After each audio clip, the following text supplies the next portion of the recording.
I thought I was professional when I played, when I had my second chance, when I played in Indonesia and when I played in Thailand. I thought I was a professional.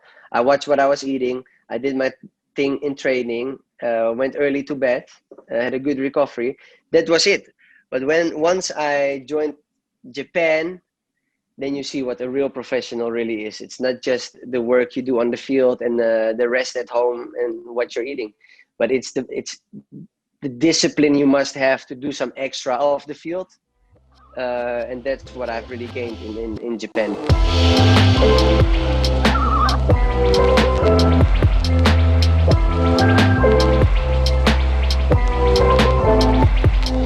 Yes, today we are with Irfan Bachdim. I've prepared some questions to ask him throughout his career. Interesting career, started in the Netherlands at FC Utrecht, came to Indonesia, go to Japan, went to Thailand, came back to Indonesia. Absolute star in the national team. So here he is today with a French jersey. Good morning, good morning, good morning. Thank you for having me. Good morning. Thank you for joining. Appreciate it. Yes, anytime. Yeah, I have a few questions. Early career, Japanese impact, Liga 1 2017, Timnas, and I made some rapid questions for you in the end. Okay, which you perfect. have to give answers very quickly. We will start with your early career. You started in the Netherlands, FC Utrecht. Yeah. First season, you made your debut. After that, went a little bit downhill. Didn't go as planned, I think. What did you think about that? Did it bring you down? How did you deal with that? Yeah, no, I had a very good start with, I think, a great coach Van Hanegem, who really believed in the youth academy from FC Utrecht and in young players to have some new impulses. Yeah, unfortunately, he left, and then you have to deal with new coaches. And I have to be honest, at that time, I wasn't really ready for the big league. So I went down to Haarlem, to a second division. How to deal with it. Sometimes they say it's better to do one step down to make two forward, and that's what I've hoped with the step to Haarlem. Well, unfortunately, most of the people know, especially in Holland, Haarlem got bankrupt, and then I was like kind of already like giving up. You know, I was like, I told my mom, I think I should focus on school again, because at that time, at the amateurs in Holland, the hoofdklasse in this league, you could earn good money as well. Sometimes even better than in the second professional league in Holland. So I made that switch to Argon and to try to focus on school. And then I had the luck to come and play in Indonesia. So I was never really, to come back on your question, I was never really disappointed. I always saw the positive, even though going a step down. I always saw the positive things first. So good. But you said you give up. Why did you have that mentality at Haarlem at that time? Like, did you not have the feeling like I could go back to Utrecht and play again? No, I was not really. At that time, there are a lot of temptations also in Holland. You know, hanging out with friends at night and all this kind of stuff. And when you play your whole youth in a professional career, you have to sacrifice a lot, you know. Where I saw all my friends going out, having fun, playing on the streets, some tournaments on the streets and stuff, or in indoor, in futsal. I wanted to do that always, but I couldn't because I had my obligation, I had my duty to play for the club, to be professional. And yeah, that certain age, you know, you're 18, 19, you just want to have fun as a young boy. And I didn't really have the mindset back then. So that's why I was like, you know what? Football was nice. I've given it a try, but I like to have more fun. For me, happiness is always the number one go-to. If I will not be happy now with playing football, I will quit straight away. So as long there is Nice. joy, I will play. But at that time, I didn't have the joy to play anymore, and I was like, okay, I can also make money in the amateur league. Why not doing this and focus on school and on my career after football? So that was the reason I kind of gave up at that time. Okay. And to go back to Utrecht, how hard is it to become a regular first team player at a Dutch professional league, in your opinion? I know I've experienced it myself, but let me know your thoughts on that. Yeah, it's hard to say nowadays because I think times really changed, because nowadays everybody in the first league in Holland, in the first team of FC Utrecht, is kind of young. Back then it wasn't like that. I mean, you know the players, Alje Schut, Gregor van Dijk, Shuachon. These were the older guys, and the hierarchy within the team was really high. So the young players had to work for the older players, and there was, I don't know if respect is the right word, but it was different than nowadays, because nowadays everybody is young, and even though they are older, they are welcoming the young players. Back at that time, it wasn't really like that. They were really tough on the young guys. So at the first time I joined the training as an academy player with the first team, they just kicked me. They just wanted to show off like, okay, these are the big boys. We don't play around like you do in the academy. And I don't think this is really like that anymore. But I can't really say because I'm not there. But from what I see from the outside, it looks like the players are getting younger at that time. So at that time, for me, it was really hard to find your spot, to earn your spot within the team, and then to earn your spot as a first 11. That was tough. Yeah, it was tough to break through. I came a little bit later than you. You already left at the time, but even for me, I still felt that there were already some young players, but maybe extraordinary talents. But I still could feel that hierarchy in terms of the young and the old. But if the same, if I look nowadays, but just in general, I think the bridge or the gap between the ages disappeared a lot. A lot of young players now in the Netherlands, but I can understand. So at the moment, Bagus Coffee is in FC Utrecht. Maybe he joins. Maybe you know more about it than me. But do you think he can make it if he joins? Oh, he definitely has the talent. The talent he definitely has. The sad part is he comes back from a big injury. Of course, I know him personally. I played with him in the national team last year. He regularly calls me to ask for some advice. He joins my family at home in Holland. Sometimes if he is free, I think he has definitely the potential. The good thing is he's been to England already. He has seen European standards, so that's good. So he don't really need maybe long to adapt. For me, I think the main concern, not really a concern, is just he have to recover good, get his confidence back. Once he's back at his confidence, I do believe he has a chance. Yeah, I do believe. Okay. And maybe the gap disappeared in Holland with the ages can help him as well too. To break through faster than we did. Yeah, definitely. You chosen Thailand at one age in your career, and Japan. Did you do it to become a better football player, and what did you got from it? Well, the reason I went to Thailand is because at the time I was playing first in Indonesia for 2 years, and everything was bad at the time. There were 2 leagues going on, 2 federations. It didn't go well, and it looked like FIFA will ban Indonesian football. So before that happened, I left. And I saw Thailand as a great opportunity because at that time some Dutch players were playing there. So I followed the league. And also I knew players who played in Indonesia before were Thai players. So like Sint, a goalkeeper from Thailand who played in Persib. Another midfielder, forgot his name, played in Persib. And I've met them when I had a trial in Persib. So I knew about Thai football a bit. And it was really upcoming and growing at that time. But to be honest, it was not even that strong like the Indonesian league was before. Like the ISL in 2010 and before was stronger than the Thai league at that time.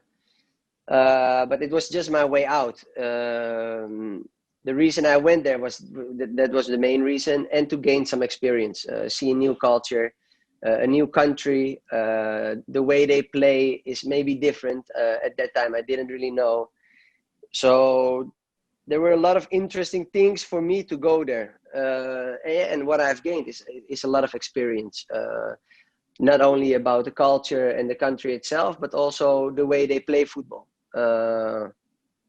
I've learned there, and that was a good thing. And it was only 1 year. It was short, but it was a really good time. Did you think your personality or your mindset changed when you went from Holland, Utrecht, Haarlem, almost giving up, went to Argon, went to Indonesia, Thailand, Japan? Did your mentality as a football player changed? Oh yeah, definitely. Because I already gave up in Holland. And this was my second chance to play in Indonesia again, to become professional. So it was my second chance. I came to Indonesia with a starting salary what was less than the amateurs in Holland. So I really came for my second chance in professional football, within the hope to make my dream become reality, and that was playing for the national team. So I was like, if I play here in Indonesia and I show, it's more easy to show the Indonesian people that I'm able to play for the national team instead of playing abroad. Because back in the day, nobody looked which Indonesian kids were playing in Europe. So it was my second chance, and it was a wake-up call for me. So yeah, my mentality definitely changed with at that point. Cool. As you said, you went to Thailand, Japan. The experience made you better, made you more adult, more mature. Yeah, for sure. What Made was me the more most mature. what was the most exciting thing you have gained from that experience? Can be either Thailand or Japan. I think it's my time in Japan. I thought I was professional when I played, when I had my second chance, when I played in Indonesia, and when I played in Thailand. I thought I was a professional. I watched what I was eating. I did my thing in training, went early to bed, had a good recovery. That was it. But once I joined Japan, then you see what a real professional really is. It's not just the work you do on the field and the rest at home and what you're eating, but it's the discipline you must have to do some extra off the field. And that's what I've really gained in Japan, because in Japan, discipline is just number one.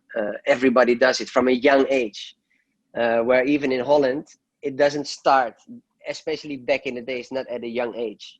So, and that's something I carried with me along the way until now, that there's more to do off the field than really on the field, because the thing you do on the field in training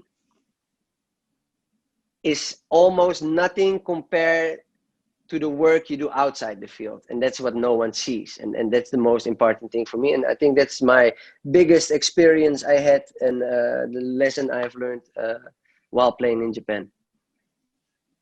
Do you think Indonesia in general and Indonesian players in general are lacking that discipline, that experience, what you saw in Japan? I don't like to say they are lacking the discipline. I prefer to say they are lacking on the education, because nobody ever taught them. So how can you do things if nobody teach you how to do it the right way? I didn't know. I went to Japan and saw it and did it myself.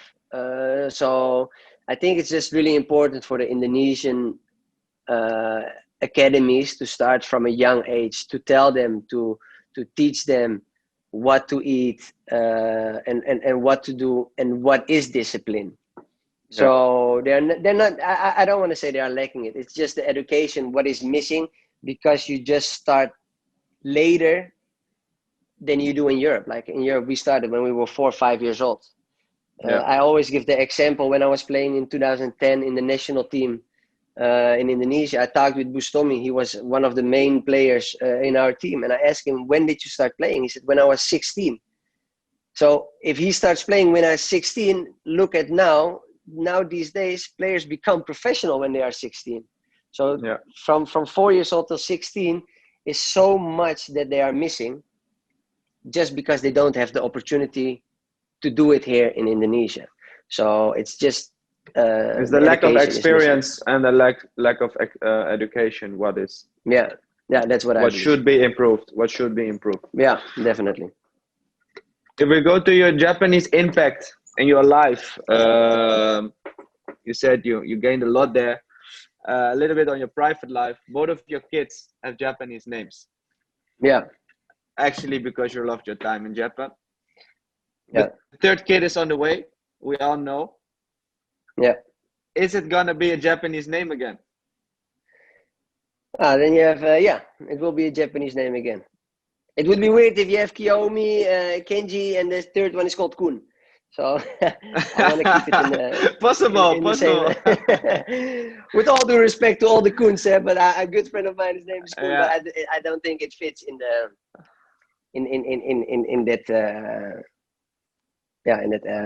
Okay. So yeah, it will be Japanese. Yeah, I always, when I was young, I loved Japan. Even here, look, it's funny we talked about it, but I just bought this yesterday. You know, it's kind of a puzzle. Very funny, because my next question is about that one. So yeah, Japanese.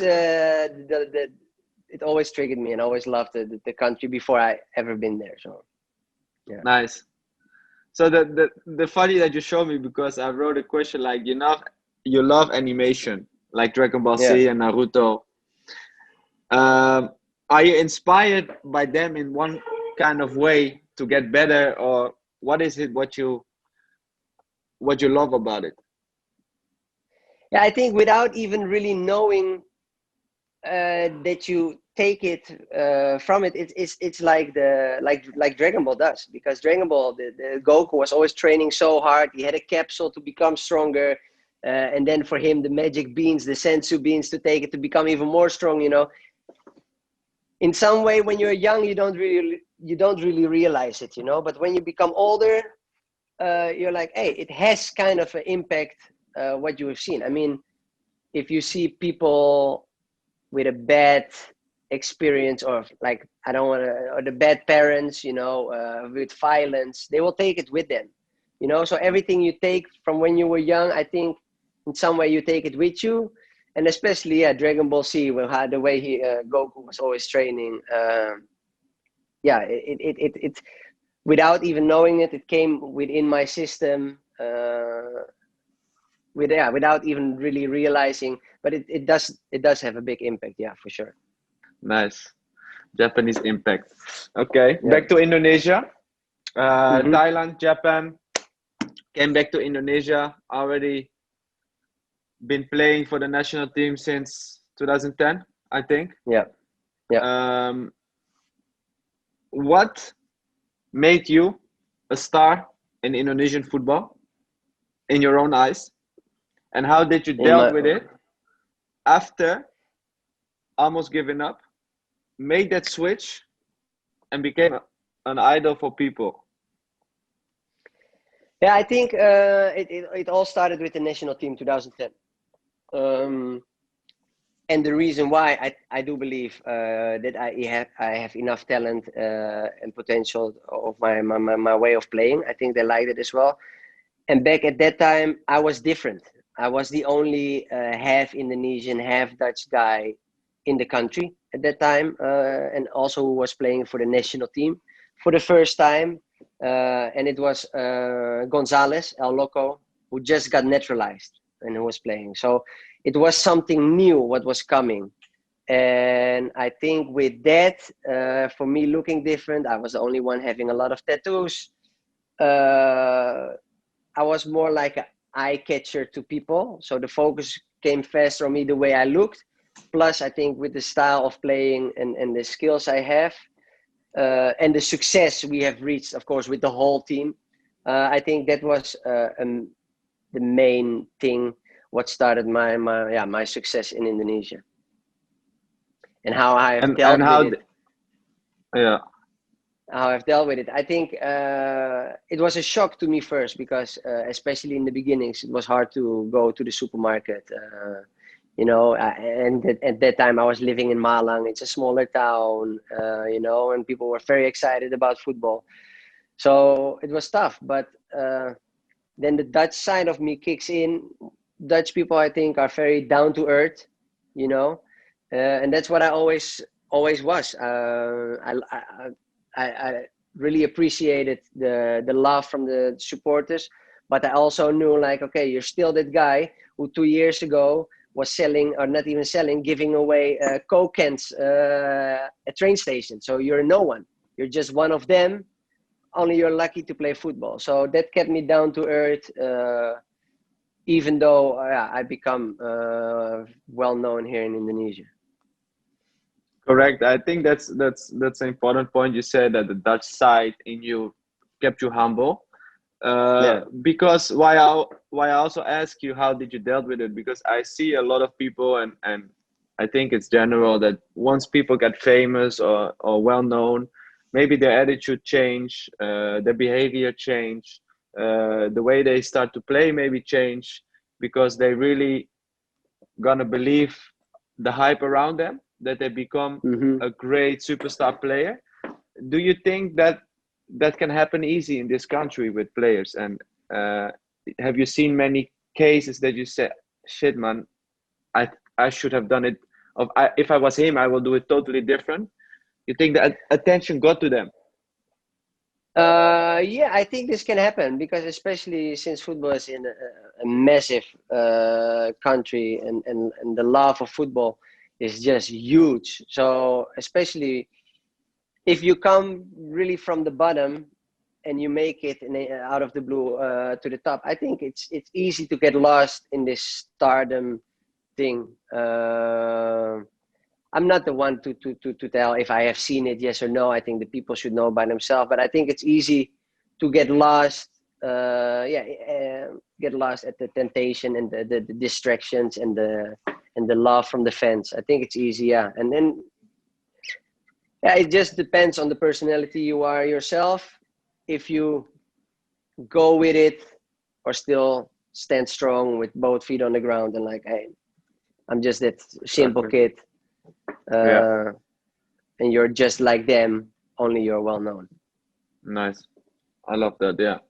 So, a debutant again in Bali United. How did you feel joining Bali United and Indonesian football when you came in 2017 again? Yeah, I was very excited. I have to be honest, I was kind of sick of moving houses and not having a place calling your home. Especially with 2 kids and a wife, you want to settle at a certain age and try to stay as long as possible at a spot you really like.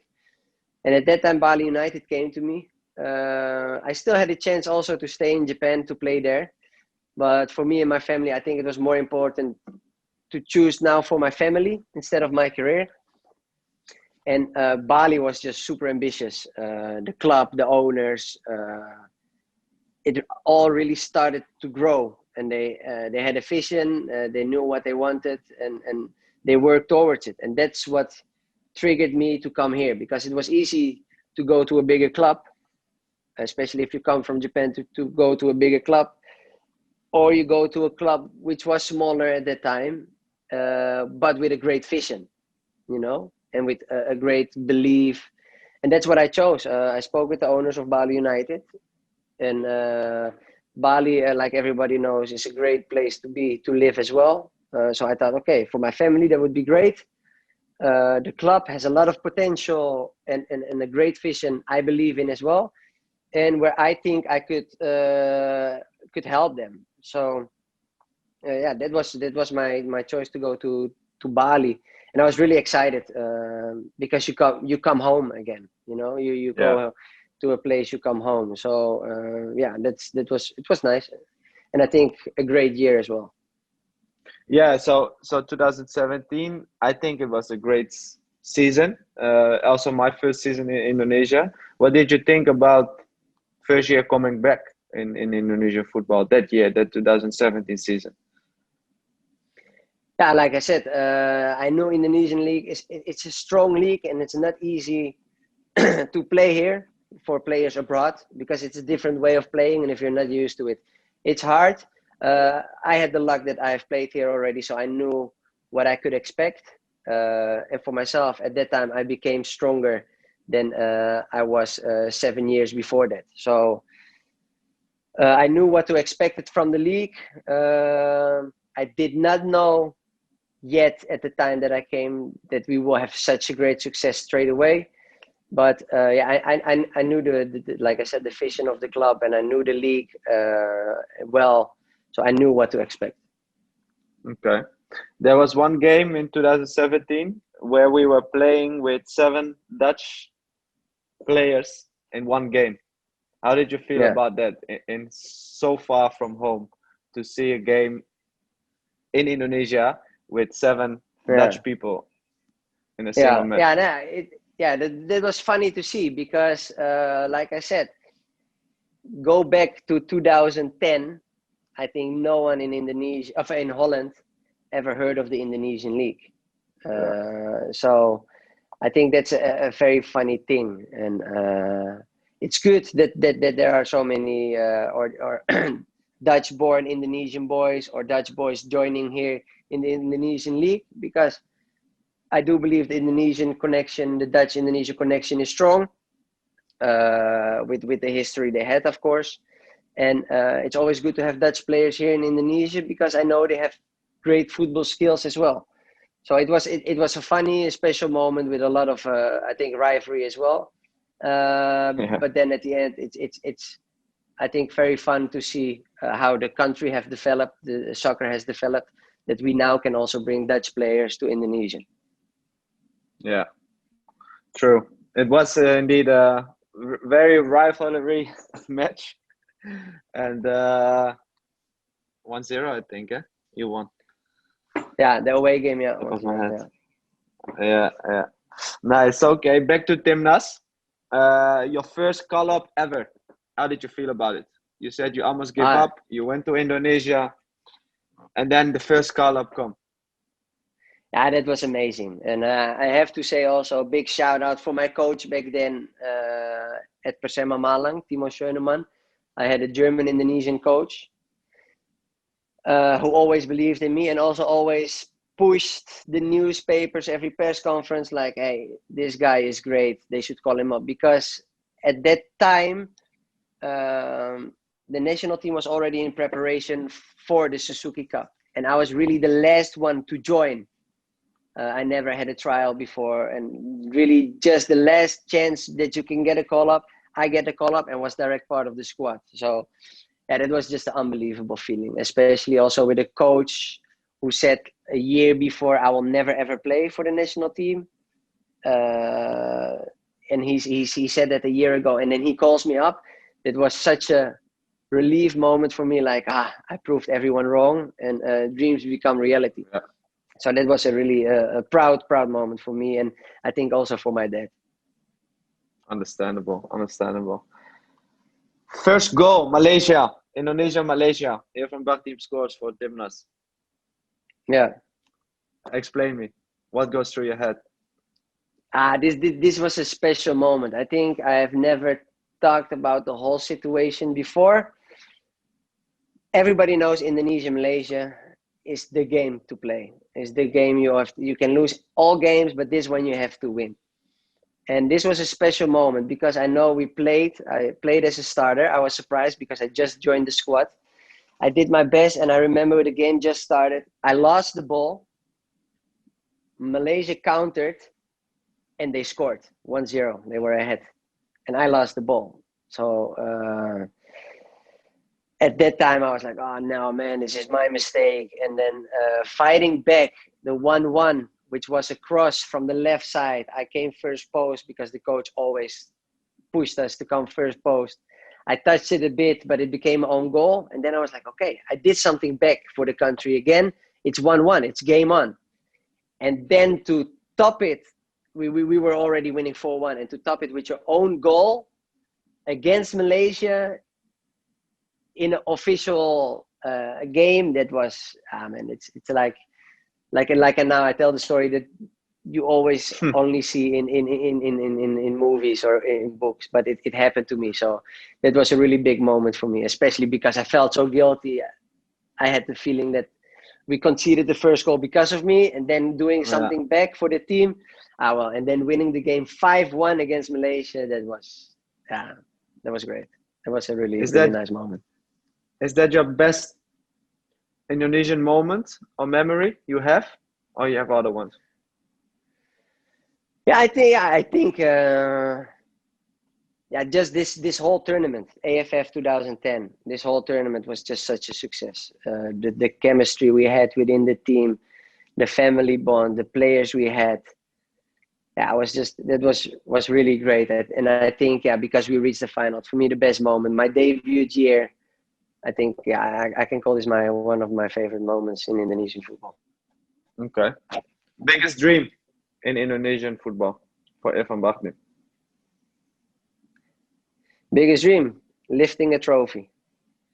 Lifting a trophy. That's the only thing what is missing. With the national team or with the club? No, national team. Club, of course, it's nice to win a title, but nothing beats playing for your country, for the national team, and lifting a trophy and make the country proud. That's the best feeling ever. And that's a dream. And let's hope, if COVID is over, it's time to become a reality. Nice. Who was your idol in Indonesian football back then when you just joined, or maybe still you have one? Who you looked up to? Was always Bambang Pamungkas. Why? We came here for holidays, of course, to visit my family. I did not know back then, when I was a small boy, much about Indonesian football. And then on that billboard, there was always this one guy. And I didn't know him back then when I was a young kid and coming here for holidays. But I asked my uncles, who is this guy? Bambang Pamungkas, best football player we have. And I was like, oh, okay. And then when I came for trial to Indonesia, I joined Persija. And there he was, Bambang Pamungkas. So humble, welcoming, wise guy with a great talent.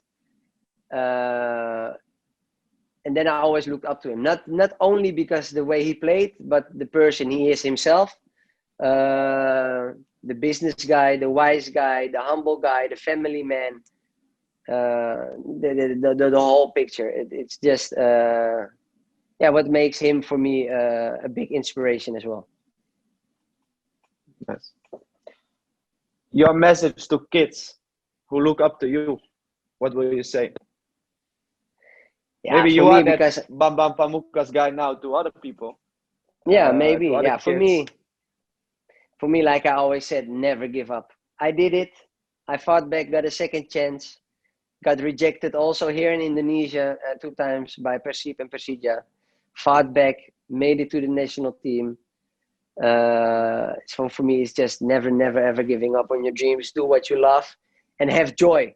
Always do it with joy and fun, because if it's not there, it won't work. Do everything because you love it, and never ever give up if you have a setback. Nice inspiration. Do you think that nowadays football, with all your experience, is more than just that 90 minutes on the pitch, that training report for training with your team? Do you think a complete Indonesian footballer nowadays should be more advanced? Yeah, definitely, because football is changing as well. And we are lucky to live in times like this with a lot of science, and we know a lot more than we knew 10, 20 years ago. So yeah, like I said before, football is not just only the 90 minutes you play and the training you do 1.5 hours in training.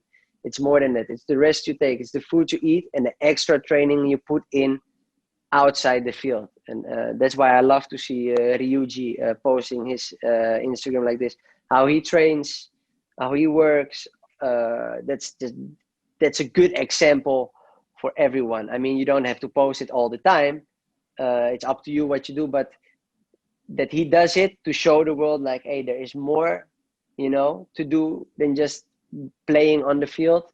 I think that's really great, and I really love to see what Ryuji is doing, and that makes him successful as well. And that's what gave him the national team call-up last TC as well. And if he keeps doing like this, he's gonna be a great star for the national team, also for Indonesia. Strong words, strong words. I agree, totally agree. I have some rapid questions for you. Don't think, fire back. Okay. Japan or Thailand? Japan. Persib or Persija? Woo! It's too long already. This is difficult, but I think I will go with Persija. Son Goku or Besita? Goku. Goal or assist? Goal. Best attribute of Irfan Bachdim? Best attribute. Positivity. Love that. Bali or Malang? Bali. Convalius or Nick van der Velde? Nick van der Velde. Injury or bench? Bench. Best Indonesian player? At the moment? Yes. Best Indonesian or all time? All time, what do you want? All time. I will say Bambang Pamungkas Bawa Salosa. Artist or YouTuber? For me, nothing, man. For me, nothing. YouTube. YouTube. Boy or girl? To have? What's coming? Girl. Oh, what is coming is a boy. What's coming is a boy. But my girl is always special. More special. Nice. Nice. That was my questions, man, for you. Thank you. Yeah, you had some difficult ones. You got me there. But yeah, there's always. I hope you enjoyed it. Also, huh? Yes, thank you very much. Was good. What I said to you, I will launch this for everyone who's watching. It's in English, so everyone can watch. Also the Dutch people who are watching, who maybe likes the story of Irfan Bachdim. Not only Indonesians. I will put subtitles. And why we're doing this is just to share experiences, share love, share positivity to other players in Indonesia or throughout the world who maybe have the same journey as you, as me, where they can just learn a little bit from the man himself. Nice story. Almost giving up to a star in the country. That's how. Yes, thank you for having me, man. Thank you for having me. Wishing you also all the best. Good luck with this. Let's hope thank you, bro. with this we can inspire some people and help them in their journey to become whatever they want to become. Exactly. Thank you, bro. Welcome. Ciao. Speak soon. Ciao, ciao.